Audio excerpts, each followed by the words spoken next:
Welcome to Do It for the Gram and Enneagram podcast. This is your host, Milton Stewart, where we do it for the Enneagram, not Instagram. We make moves to improve our lives and those in our community. So remember, this series, I'm doing a series that honors amazing women in the Enneagram space because there are quite a few and their voices need to be heard.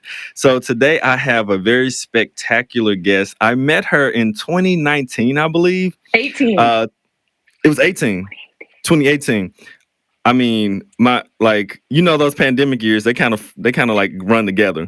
So I met her 2018 at an IEA conference, and it's one of the most interesting, unique, amazing, hilarious, deep, serious, focused, world-changing, like earth-shattering people I've actually truly met in life. And I just want to share her knowledge, some of her, with you all. So I have the one, the only Micky ScottBey on here. Please introduce yourself. Milton. I don't even know what to say about that introduction. Oh my God. I am Micky ScottBey Jones. I have a whole story behind my name and why that's my name, which we can talk about if you want, but I use she, her pronouns. I live in a small southern town, but I'm actually a Midwest girl whose family's from New Jersey. So I'm from all over, from the African diaspora. So I claim that too. And I love the Enneagram, and I use it as a tool of growth and transformation. I believe it can really help us have more compassion for ourselves and empathy for each other. It helped me really learn to stop hating myself, not just love myself, but to stop hating myself. And that's why I'm so passionate about it. And I am one of those people that does a whole lot of different things. Mm-hmm. So I have passions in lots of areas. Very true. All right, so let's go intro music and get this thing started.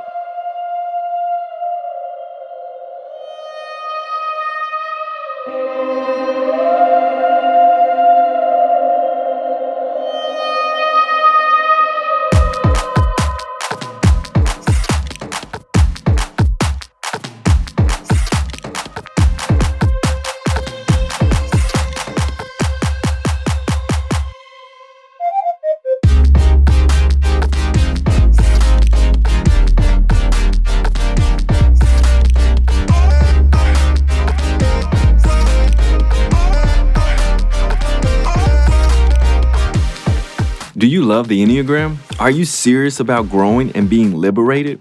Do you love to learn and grow in a safe community?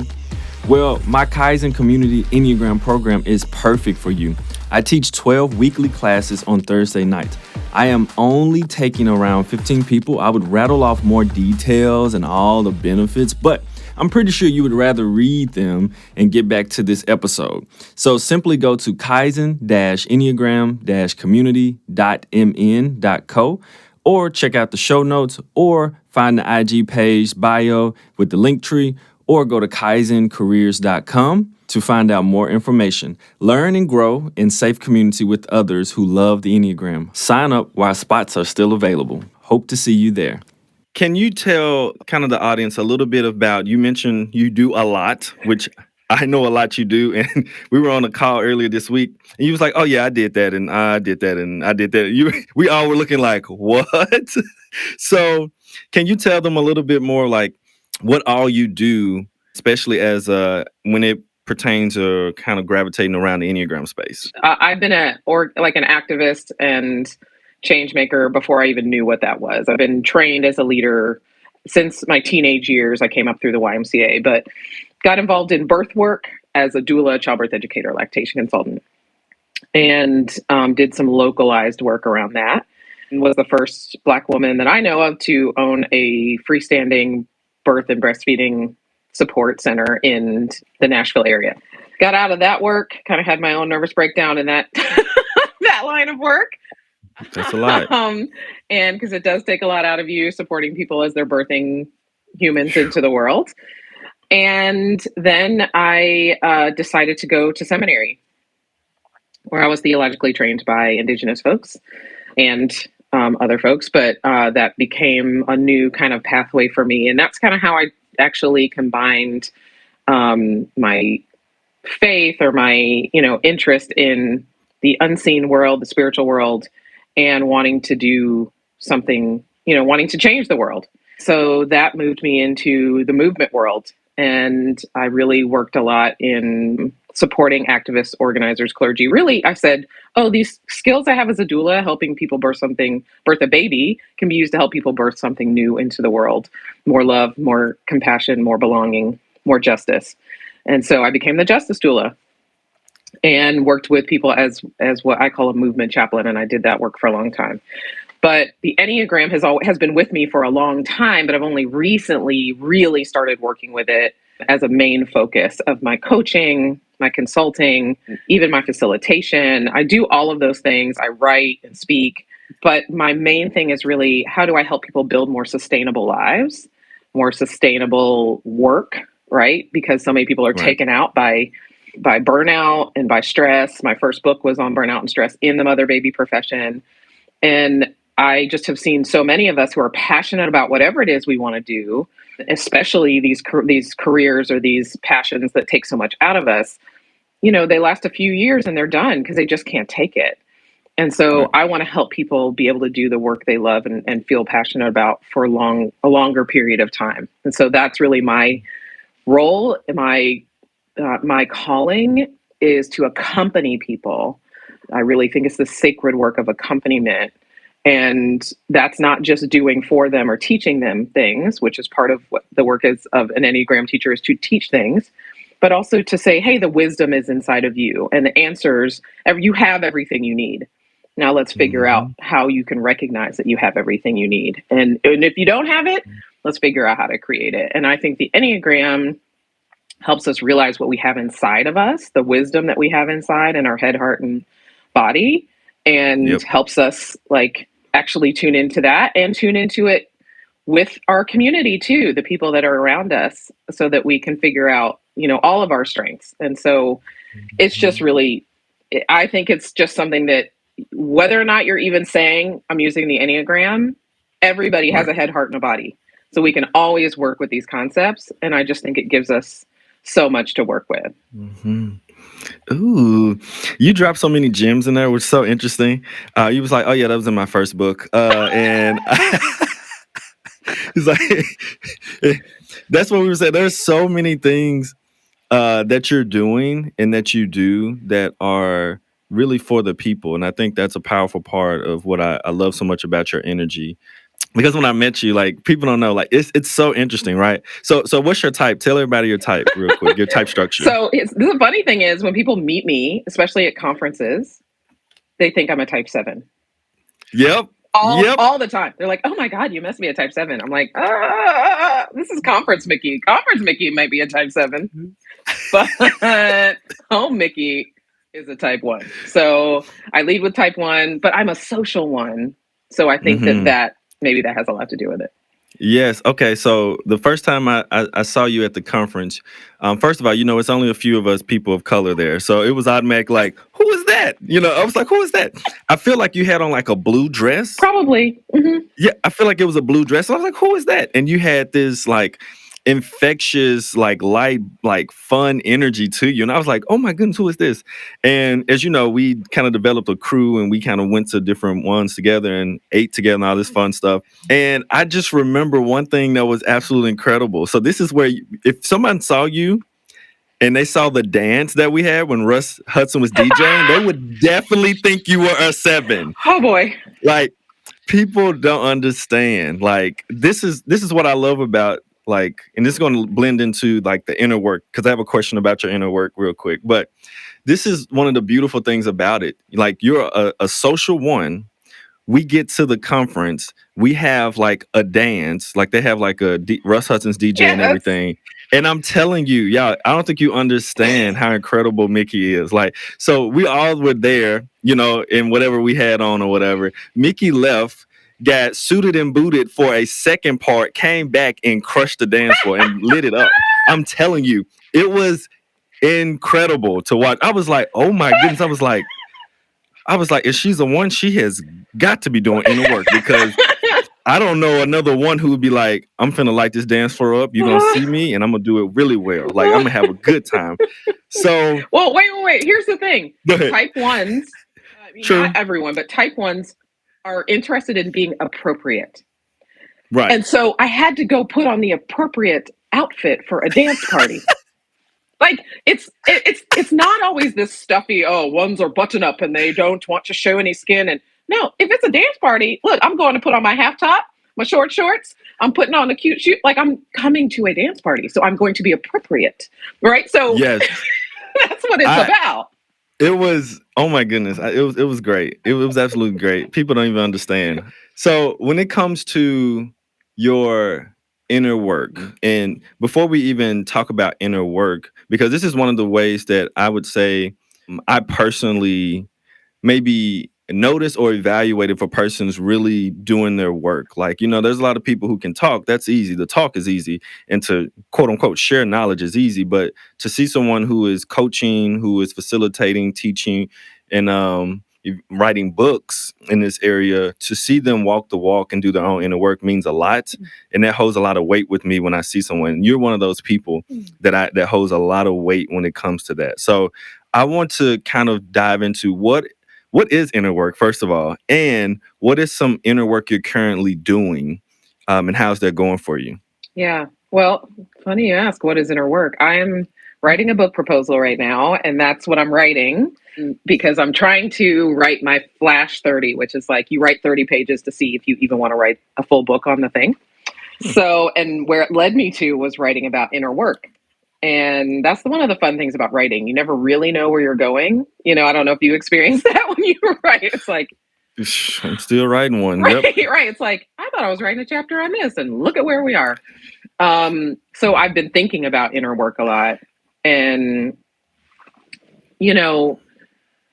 it's one of those terms or ideas that I think there's a lot of confusion about. It's like, does inner work mean that I have to like sit on a cushion, just for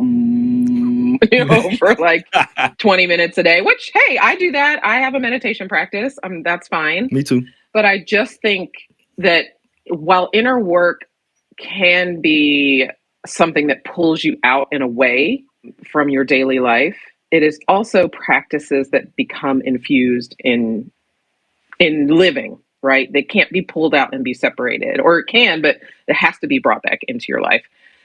So it can be anything from mapping out your Enneagram personality or your profile, knowing your type and your essence and your defense mechanism, and like starting to really understand who you are and how you've developed as a person. That piece is inner work, that knowledge piece.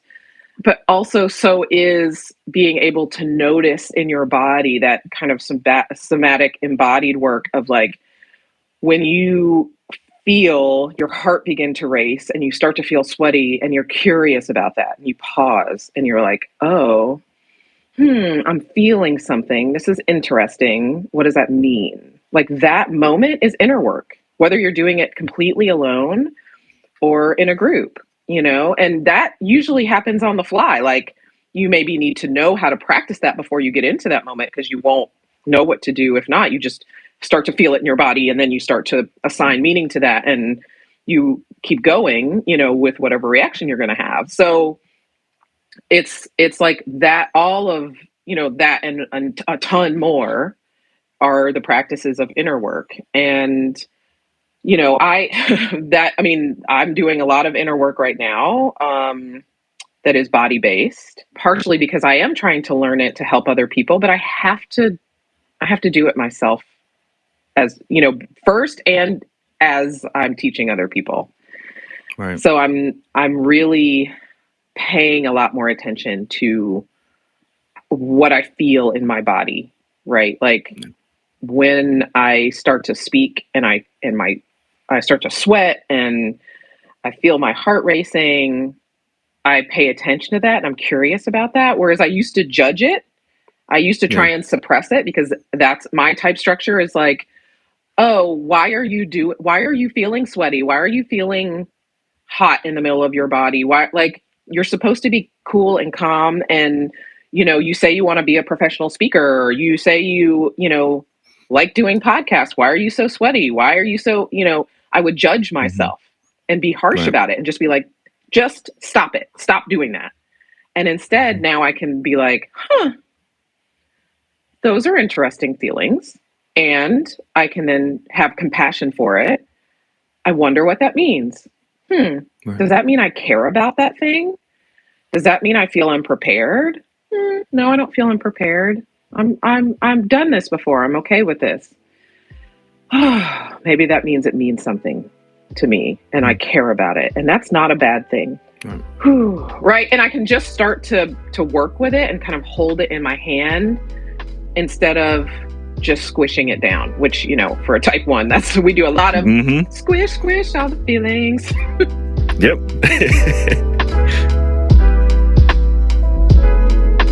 Finding help for your mental and emotional struggles can be challenging. With so many barriers like cost, and even feeling safe looking for a counselor can be tricky, so I know it's hard. And the worst part? You really don't have the time or mental space to be trying to figure out how to find a counselor when you're having personal struggles. So, thanks to BetterHelp, they are built on making counseling accessible, affordable, convenient, so that anyone who's having struggles in their life can actually get the help they need at any time and anywhere, which is so important, especially now. All the professionals are licensed, trained, experienced, and accredited. And what I love so much about them is that they have a diverse group of counselors with a broad and various amounts of different backgrounds to help all their different clients. If you need some help, try BetterHelp. You can get a 10% off discount from your first month when you go to betterhelp.com/doit. That's BetterHelp.com/DOIT.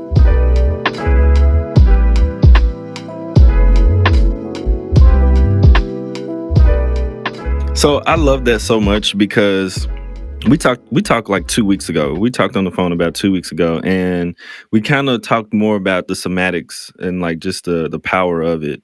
And just you reminded me of something. You talked about like working on ourselves because we want to work with other people, right?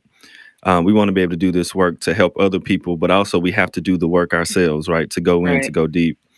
And so when I was on vacation this summer, after I had went through Marion Gilbert's module 4 and 5 to be certified to do some somatic work, I had to do it for myself, right? And so I was kind of avoiding it for a while. I was like, "Nah, I'm good," And so I worked on it. Like I worked on myself kind of on the vacation one day, and I'm telling you, and this is a little vulnerable to share here, but I was like, I had got to the point where I was like on the floor, like crying. Yeah. Like it was something, that as a 7 is really like strange for me to be able to do. Yeah. And so I was like, oh my goodness. And then trying to get out of my head and be like, dude, what are you doing? You look crazy right now. But guess what? I'm in this Airbnb by myself, so Right. I'm good right now. Like ain't Right. nobody seeing me. No. And so then I heard something outside like creak like I thought it was a gate or something. I got up so quick, I was like, oh my goodness, I'm good, I'm fine. But I was like, oh my goodness. I was like, well, I'm glad at least I was able to get there some, right? I Yeah. was able to get to that space. And that's not going to look like that for every single person. But I think the most important part is to drop into that curious inquiry that you were just talking about. And people can't see it because, it's just audio. But like when Micky was talking about, okay, checking in with self, having compassion and empathy for self, she had her hand over her heart space. And like the being able to touch and notice the parts of us that may be in some type of way feeling constricted, restricted, however you want to say it, like whatever a sensation has popped up. Yeah. It's so important to be curious about because it's trying to give us information like Micky was saying. So I'm glad you brought that up because it reminded me of something. I was like, oh my goodness, I've been trying to work on that. It was interesting, right? I'm glad there's no videotape of me doing that, but I'm so glad. Oh, something else I want to bring up. So this is you also you're another person who's seen me at one of my most vulnerable moments in Oakland Yeah. when that guy, pretty sure he was, I'm not sure, but maybe he was homeless. Yeah. He was he was unhealthy, and he was like he had broke some stuff in one restaurant. He was cursing people out. Pants were like almost at his ankles. He Yeah. wasn't sagging. It's just they were at his ankles, and Yeah. he probably wasn't in a way He wasn't healthy having his enough. best day. Right, far from it. Yeah. And I don't know how you recall the situation because we were both in it. And so we have different perspectives on it, but it may have been the same thing. So I just remember this. And tell me what you remember. I remember I looked at my watch because we were eating at this, was it Jamaican food? I What think kind of so. food? Okay, it was really good. I don't know. It was island food. It was dope because we went there like 3 or 4 times. But I was looking at my watch and I was like, hoping this guy would like finish up and go ahead and move on because he was like slamming stuff by cars and things. And he came over to me and was like, "You calling the cops?" And I was like, "No, I'm not calling the cops." And so luckily there was a gate between us, so at least there was some space. But I just remember like one being extremely angry and extremely compassionate at the same time because one, you were there and I think somebody else. So I felt protective in that moment. Like I need to make sure he doesn't put his hands or do anything to you or whoever else was there. And at the same time, it was this interesting balance because at the same time I was like, I want to hurt this guy and I can visually, mentally see me hurting this guy because what he's like, and I was like, oh my goodness. But I also had immense compassion. Yeah. And eventually he walked away, right? And then it was like, I don't know how I looked, but it was like you knew to give me a hug. Like, and I was like, oh my goodness. So I was just in this weird space. So I don't know how you recall the situation. I just remember like you were there, one of like, it was like a pivotal moment of like, I've never felt immense compassion and immense like wanting to anger at the same time together like that. When I left there, I don't know if you knew, but I went back to my Airbnb or whatever. I sobbed in a weird way, like because I suck at sobbing. Like it's like the ugliest cry you ever seen in your life. And I was like, you know how you cry, you be like, oh my gosh, I'm so ugly right now. Like, oh my goodness. But I sobbed. So I don't know. How did you experience that whole situation? Well, first of all, I'm so glad to know you sobbed. I know that sounds weird. No, but it's right. But you were I don't know if you fully in that moment did, but that probably allowed you to complete the stress cycle because you had an activation and you had a rush of adrenaline because you were prepared to act if you needed to act. True. And I witnessed you having an immense amount of restraint and actually de-escalating the situation because you could have escalated, right? We can all escalate or de-escalate in a situation. And you did everything you could in that moment to de-escalate. And because I think you knew it wasn't about you, like it's not, and to go somewhere and then like have a release, crying works, shaking works. Sometimes releases are even like burping. Like there are lots of different ways to have a somatic release. And when we aren't able to complete the stress cycle by crying or letting it out in some way, then that's when it starts to churn inside of us and turn against us, right? Because our nervous systems are designed to have an activation, have a response, and then come back down, complete the stress cycle. And so you were actually able to complete the stress cycle, and that's really good news. That means that you will have less of it to deal with later. Not to say that event still would. I think that's probably why you can talk about it right now without it being a highly activating event. You might be feeling a little bit in your body, but not like you would if you had not had that ability to go back and cry. So that's like a huge lesson. I mean, like for you to share this right now for people on the podcast, that shows a completed stress cycle, which that's what we need to have in order for events not to traumatize us, like to be something that we can look back and understand and make meaning of without it being just purely a traumatic event. Because stress is going to happen. That was a stressful event. It didn't become traumatic because you were able to fully complete the stress cycle. So that's the first teaching out of that session or out of that experience. Yeah, I remember being somewhat far away from you. I wasn't like right next to you. I feel like Zara was right next to you. I was like a ways away. And then, so it took me a minute to see what was happening. And I was just kind of like observing because I didn't completely know what was happening. And I also had the thought, which I don't know if you had, because we talk about contextualizing the Enneagram. So we also have to contextualize our experiences.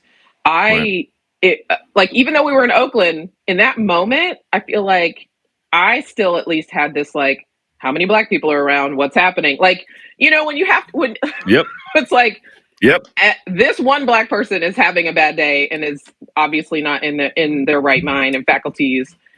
But now are people going to be like, all the Black people around here. It's that weird thing where we have to Right.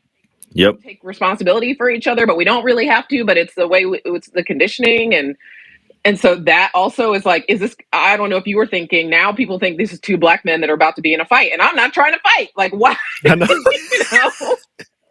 So I didn't know if you were navigating that as well, right? Like here you are trying to de-escalate, but if say police come up, they're just gonna think it's two That's right. Negroes trying to fight each other, and act accordingly as the way they can Yep. act. So it just you're navigating not only your internal feelings, like you said, anger and compassion, plus the cultural of like, are there cops around? Are they going to think we're trying to get into it? Or I'm da da da da da, like, and trying to protect friends that you care about and women that you care about. Like, so navigating all of that in the same time in one body is a lot. And I could like tell that there was a lot coursing through you in that moment. And I think that's why, and I can't remember if I offered you a hug, because I do try to like often ask, like, and not assume that what people need. But sometimes it's like, you just are like, okay, I got to Right. step in with some comfort measures or whatever. But even that, you saying that you had both of those things in you, I'm doing a lot of learning right now around kind of parts work. This Mm. idea of somatic parts work, internal family systems, which is a weird name for it, but basically it just means we all have different parts inside of ourselves, which I think is a great, companion to the Enneagram, because we have, we're not just our type, right? Everybody's saying that now. We're not Right. just your type. You're not just your type, and you're not just one type. Great. Yeah, I get it. No one was saying that a few years ago, but Showing. right. But it's helpful to realize like you're not trying to destroy your type to become your essence. And you're not trying to get to the point where you're like floating around and you're only your true essence inner self, and your type disappears into the distance and your defense mechanism has melted away and you never ever see it, and only your holy idea exists. Like, come on. You're just like, I know, right? we are I know, we are right? different. We have a lot of different parts inside of us, and so you have the compassionate part. You have the part of you that could see this man and be like, bro, I've had some bad days too. I get it. Like, you know what I'm saying? And then Right. like if five things have been different in my life, I could be you. Like, just like you have the compassionate part and you have the like, what are you doing? Like, just I want to tackle you to the ground, right? Like, Mm-hmm. and we have those in us at the same time. And that's not weird or bad or dysfunctional. It's actually just how we are as people. And so you can have the like parts of your type structure. Like for me, I have a judging part that's always pretty active. And I'm looking at people and things and I can tell what's wrong. And I have the part inside me of my essence that is content with how my friendships are, or who are content with the work that I'm doing in the world or whatever. Like I can have both things at the same time. And when we can notice that and hold that, that can be really helpful instead of always be in this like almost forced harmonizing, like Right. that's suppression when we're like only one thing can exist. I think it's closer to integration when we allow all of it to exist. And like you said, kind of remain curious about it instead of trying to fix it. Like inner work with the Enneagram is not about fixing ourselves. It's more about accepting ourselves. Mm. Mm. That's that's a word right there. I mean, because for those on the journey of inner work, especially when you get started, even even when we're doing it now, especially when we first approach it, I think we take our type structure straight into trying to do our inner work, like the same lens. It's like we're taking the same thing that's kind of um got us in some of these predicaments. We're taking it back in like, this is going to work, right? I'm going to do this. So I'm going to be excited for this inner work, right? Like, as a 7. And then I get there, I was like, this is not that exciting right now. Oh no, Mm-hmm. this is actually sad. This is actually painful. Oh my goodness. So I love how you mentioned that, because I think a big part of it is that ability to not only go inside, right? But also to say, okay, yeah, I know I'm more than my type, right? I know this, but not only that, how can I make sure be inclusive of all the parts of me? How can I accept these parts of me? Because that changes the whole game, right? Oh Yeah. my goodness. So we stop trying to battle that. So how does that connect to, because something that you're very serious about, and I don't know if you mentioned this yet, but to the audience, but Mickey is a coach, Enneagram coach as well. I don't know if that was like explicitly mentioned so far, but as you could tell, even in this session, she was like, "All right, first learning point here, you completed the stress cycle." So I don't know if you all know that, but she's a beast coach, by the way. So, all right, so something that you're really serious about and you're passionate about with not only coaching that you do and working with people and teaching, but it's resilience. So how does resilience play into exactly what you've been talking about before? Yeah. Well, I think we're in a weird, I don't know if it's weird, but a weird space right now where like resilience is kind of getting a bad rap.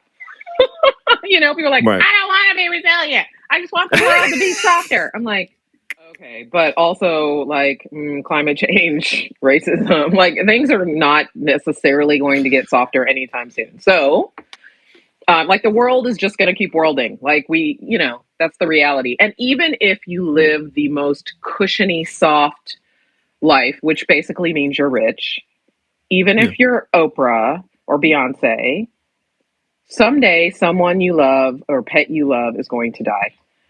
There will be something out of your grasp. You will feel disappointment. You will have a bad day.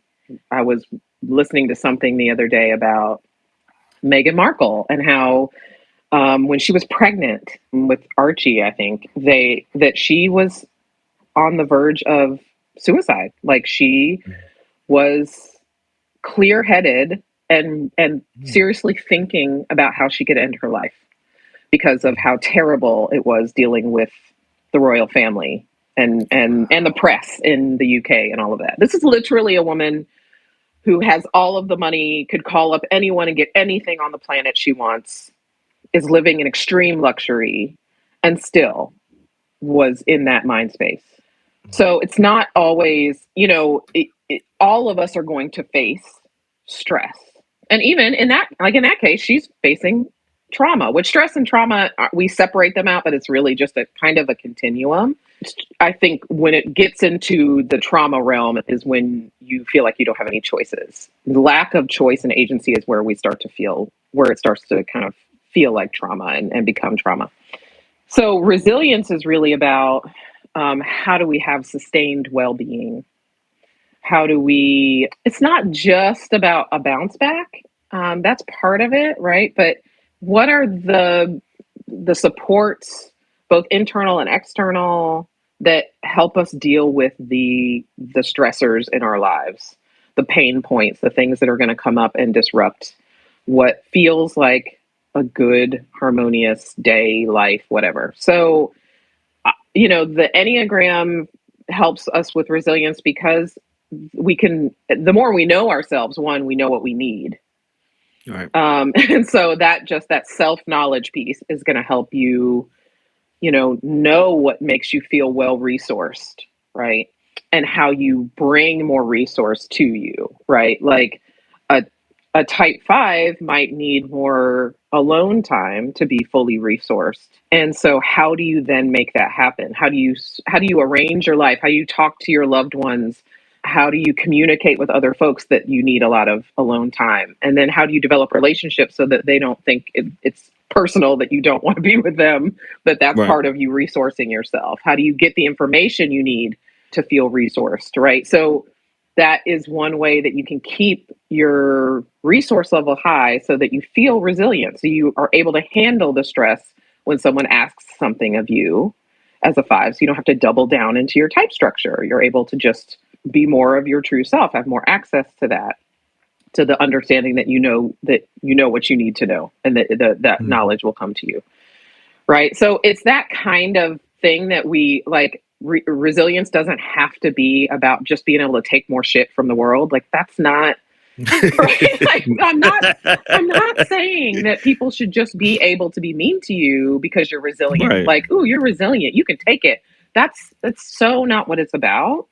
and it comes from, I mean, I'm also doing a deep dive on resilience right now. And there are like all these people who study resilience, and study it on different forefronts and in different situations and different cultural contexts. And I think it's just kind of come to mean you can deal with a lot of bad things in your life. And that's not really what it is. It's just Right. really more about how do we how are you resourced so that you can deal with the Mm-hmm. stress that you're getting in your life, which some of that is how do we take away some of the stress? Absolutely. Right. Like Right. some people, they become more resilient when they have more money, because if you're super poor, it's Yep. hard to be resilient because you're always putting out fires, right? Like Yeah. you don't even get the chance to do things like go take a walk and have and experience nature and breathe and move your body. And so those pieces that actually can increase your physical, emotional, and spiritual resilience are not even available to you because you're just poor and working and tired all the time. Yeah. Right. So that's where, like, yes, increasing people's wages and salary, which is now a cultural, societal thing, relates to somebody's resilience. So it's so multifaceted. And so it's not just about work with the Enneagram or inner work to build your resilience. It's about your material conditions. It's about changing society. All of those things need to be factored in when we're talking about resilience.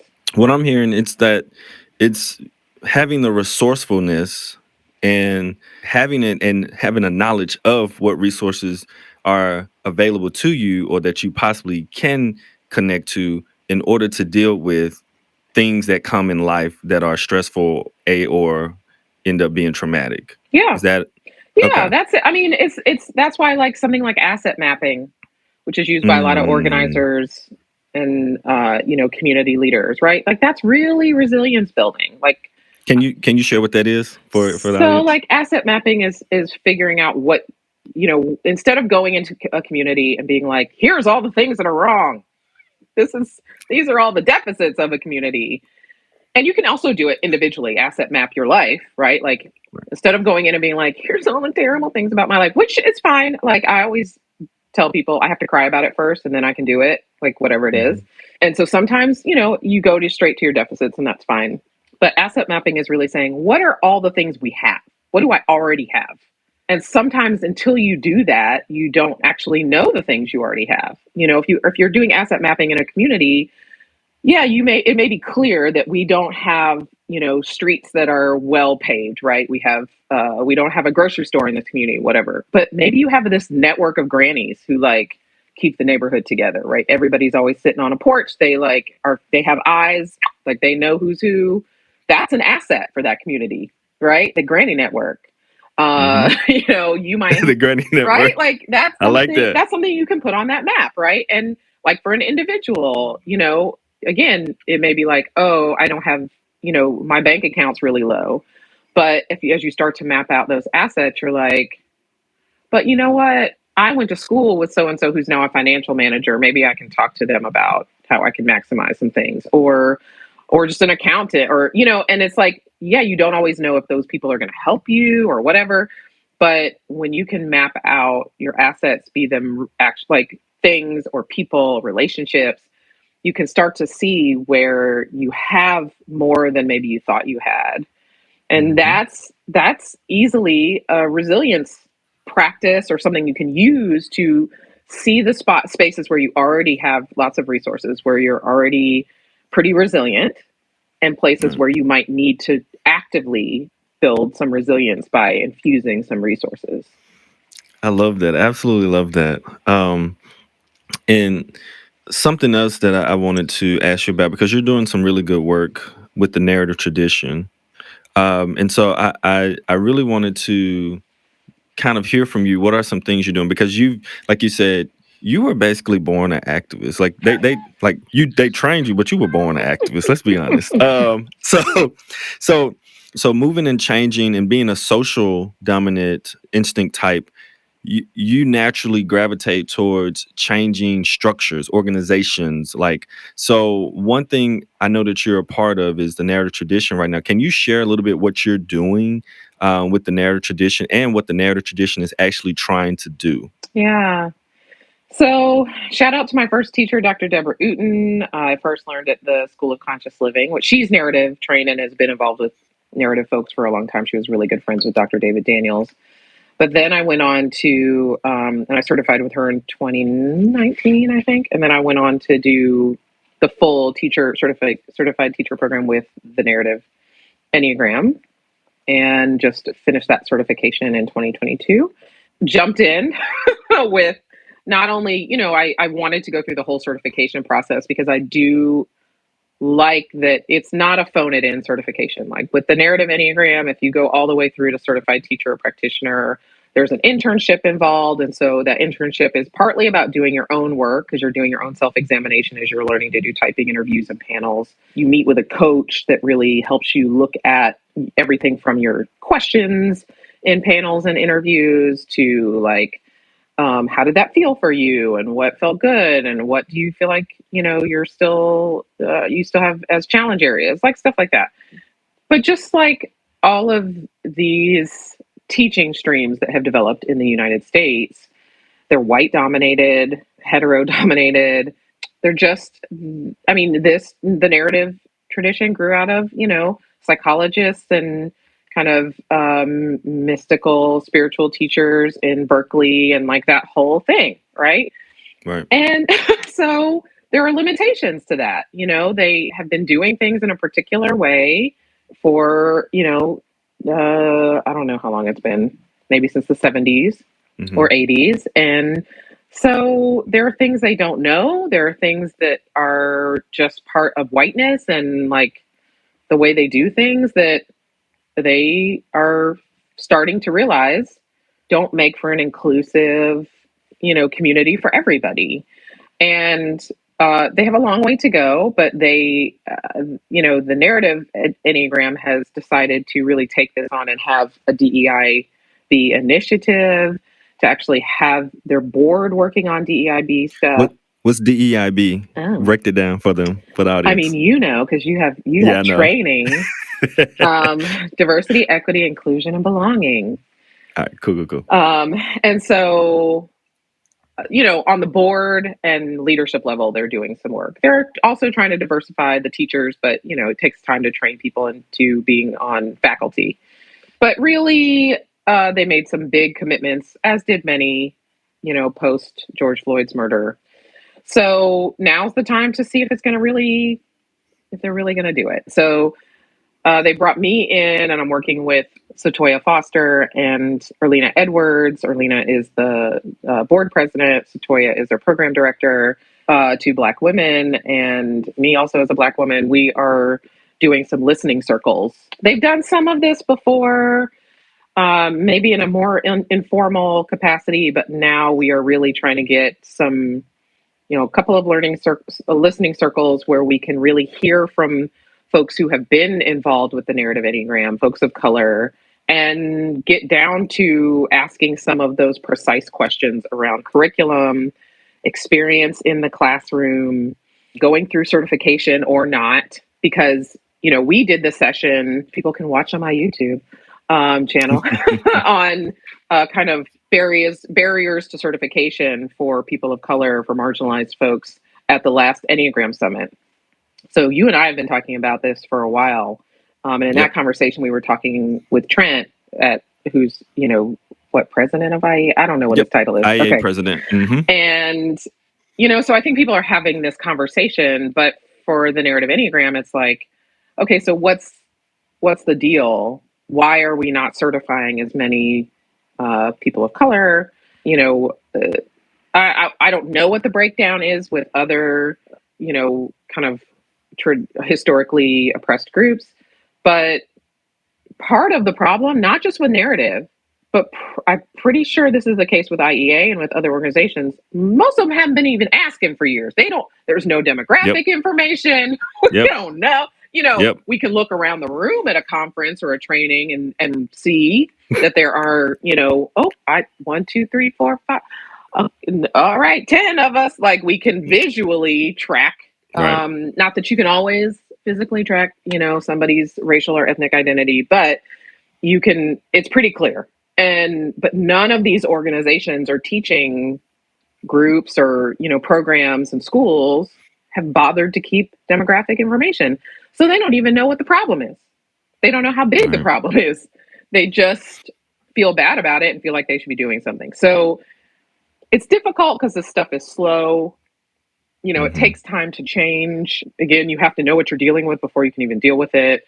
So these listening circles are an attempt to hear from people who have already gone through or are in the process of going through narrative Enneagrams programs to even see where some of the problematic areas are. Because anecdotally, they know them. They've been hearing, of course. And let me just tell you, Satoya Foster has done an amazing amount of work in a short period of Nice. time and has been like basically a one-woman show trying to make sure that TNE can make good on their promise and what they've been trying to do around certifying more folks. But we have to listen to the people and we have to see what's actually necessary instead of making assumptions and Right. see where the areas of growth really are. And so I think it starts with listening. It starts with, I've done these listening circles with other, kinds of things, with other movement projects. And so there hasn't been a whole lot of crossover of like Enneagram into movement space. So there's a lot that I think I can inform the Enneagram world with the work that I've done in the past. So we shall see what happens, right? Because these boards, if something happens socially, these boards and these leadership, teams say they want to do something different. Yeah. But when it comes down to money, when it comes down to your core, the people who you have been serving, who may be like, why are we doing this stuff? Enneagram doesn't have anything to do with race or, well, where does your commitment lie? Right. Are you actually willing to have some conversations that may be difficult in spiritual kind of, self-improvement world that doesn't always want to talk about the outside of us as if we, again, are like blobs, like we just float around spiritual and our bodies don't really matter. When in fact, our bodies are how we experience the world and it deeply matters. Yes. Yes.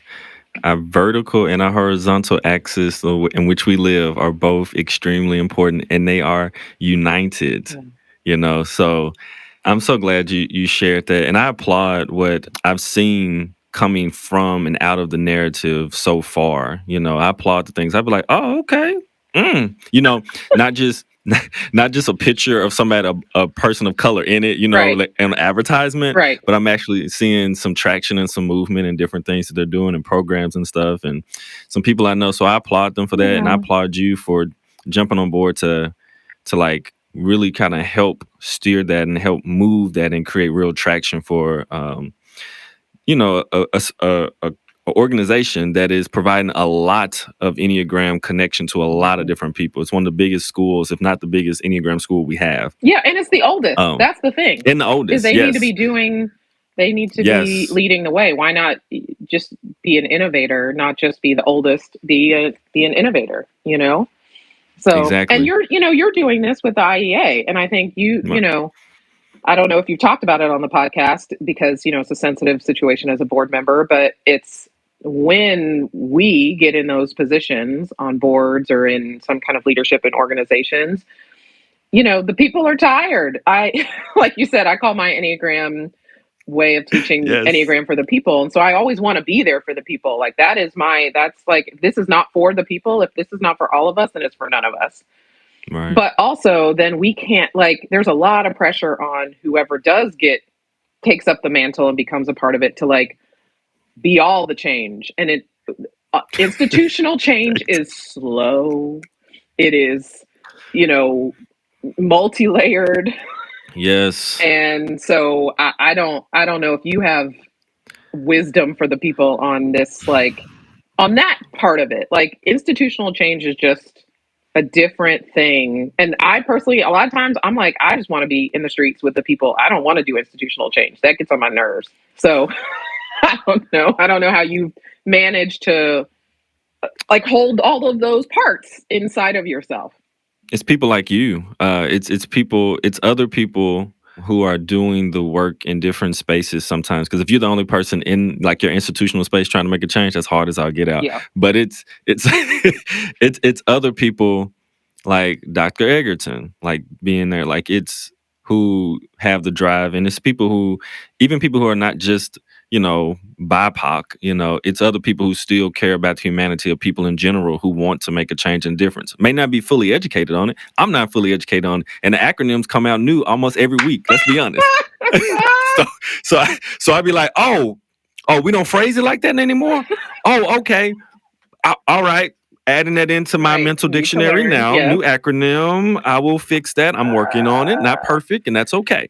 So I think it's the work of a collaborative work of other people that I know who are doing it in other spaces, and then trying to do some of that work together. Because I love in the video, and hopefully people watch it. I mean, you challenged, Trent, the IEA president, to like, hey, what about this? What about this? And he was like, okay, I appreciate that. And so he took it on. So it's like, okay, we need to really look at this. Yeah. So I absolutely love how you brought that up and bringing it. So I think that's one of the best ways that I know how to manage it is, one, I have to continuously do my own inner work in these spaces and areas for myself, but I also have to make sure I'm collaborative and I'm with people who are also doing it as well. So that, because we see very similar things just across different spaces, be honest. Yeah. and so being able to have that, I guess, bond and have that feeling of, I don't know, connectedness. There's another word I'm looking for, and I cannot find it right now, but that's okay. Yeah. But it just gives you the energy. It renews your energy to do the work. I would say that. Yeah. Because it can be tiring with everything, you're trying to accomplish and trying to do for people as a whole and as general. So yeah, I really appreciate that. So I could talk to you for hours, but we're going to wrap this show up because I could really talk to you for hours. There's so many different things. So we'll have to have you on again in the future. I love that. Yes, most definitely. So how can people find you and what you have coming up? Please share with them. Well, it's pretty easy to find me because I'm the only Micky ScottBey Jones that exists. And that's ScottBey. I capitalize the B. My family was Moorish Science Temple Muslim. Another story for another day, but that's how you get the Bay. Yes. Like Mos Def became Yasin Bey. It's the thing. So Micky ScottBey Jones, that's my website, mickyscottbeyjones.com. So easy to find there. I am like stepping out on my own in a lot of ways. So it's not like not everything is connected to my website. So I have a Linktree. The best way to find that is probably off of my Instagram. I just started an Enneagram for the People Instagram, but it's Enneagram _for the people. But also just my personal Instagram is where most of my stuff still is. And that is electric _lady _ Just weird, but it's It's awesome. Well, it's a Janelle Monáe reference. Yes, that's what I was thinking. I was like, I love it. Because that album changed my life, Heather. So yeah. So anyway, I'm literally the only Micky ScottBey Jones that exists. So you can just find me on any platform. If you put me in any platform, I'm gonna pop up. So, I would love to connect with folks. I do have a YouTube channel now. I have videos of panels, which are very diverse panels. And also I've never seen a recorded panel with a person of color leading it. So I was like, well, we need some panels with a Black queer woman, like leading the panel. So some of those are on YouTube, but also some other stuff. I have a compassion meditation from the Mystic Summit that I just did that I love sharing with people, that really pulls on the wisdom of kind of Black movement mothers, particularly Rosemary Freeney Harding, who's one of my mental mentors and somebody that I follow. So, there are just lots of places where I have free stuff out there for people. You can reach out to me through my website. I do individual and group coaching and offer workshops and things. So that's so awesome.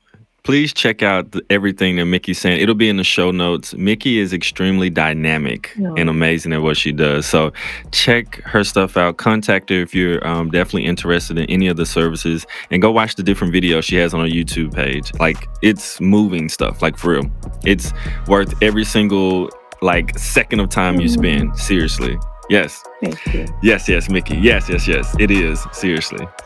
All right, so I want to thank you all for listening to the episode. Please make sure if you feel triggered or something's going on, kind of do a little curious inquiry, take a deep breath, and make a healthier, wiser choice for yourself and the community. And do it for the Enneagram, of course. And we'll see you in the next episode. Bye-bye.